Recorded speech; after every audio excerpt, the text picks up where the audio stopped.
This is specifically for the HD60X model.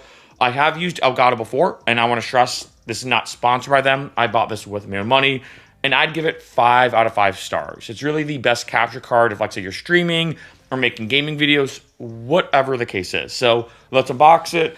I'm going to try to do this as best I can because I did tear my bicep, which is kind of why I bought it, because I want to start getting more into streaming and doing, like, live gaming, basically, in addition to, obviously, gaming videos as well, but more into streaming, I think, now. But so let's unbox it. So it looks like this, of course.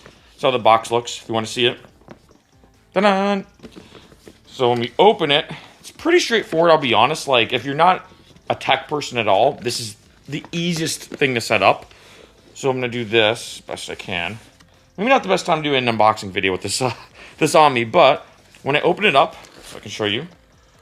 Da-na-na-na-na-na. That, right?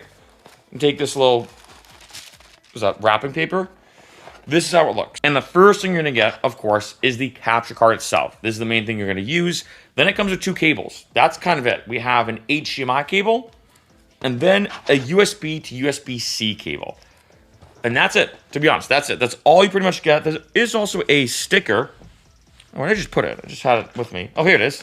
There is also a sticker. I might as well say that, but yes. And I know it's easy to look at this and be like, wait a minute. This is $150.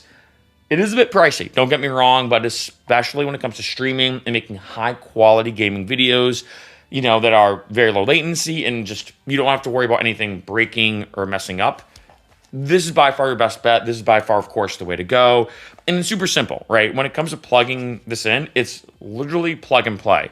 I plug it in terms of the console, like say my PlayStation, my Xbox, my Nintendo Switch, whatever.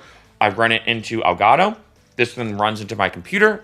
Another cable then runs to my TV. That way I can play it, of course, and watch it on my TV, while it's also streaming or recording or whatever on my computer. And the main program I use is OBS. It's also a free program, which is great. That's kind of the standard when it comes to streaming and making gaming videos, when it comes to YouTube or Twitch, whatever.